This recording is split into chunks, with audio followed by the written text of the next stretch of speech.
Once upon a time, there was a mighty king who owned a magnificent, dreamlike garden. In this garden lived a gardener whose only duty was to care for the plants. One day, the gardener ran to the king and said, "Your Majesty, a nightingale has nibbled the petals of your favorite rose and made its nest there." The king sighed and said, "So be it, but know this, that nightingale shall not be spared for ruining my rose." And indeed, the king's words soon came true. A snake climbed the thorny stem of the rose and devoured the nightingale's chicks. The gardener went to the king again and reported what had happened. The king laughed. "I knew it would happen, but that snake shall not be spared for eating the chicks." And indeed, the snake was not spared.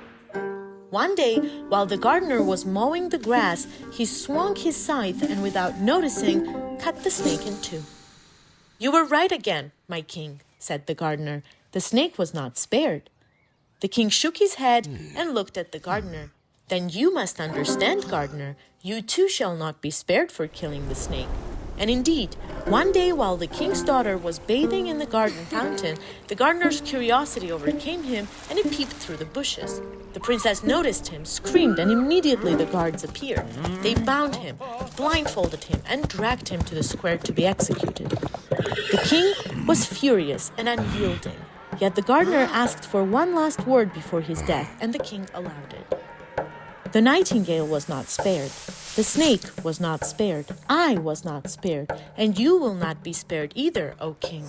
A heavy silence fell. The gardener's words echoed in the king's mind. For the first time, he saw the vicious circle before him, a chain where violence only produces more violence. The king raised his hand, stopped the executioners, and said, "Release him." At that very moment, they say on the withered rose, where it had all begun, a tiny red bud blossomed. That day, the king understood the greatest law of the world. Death begets death, but reconciliation brings life.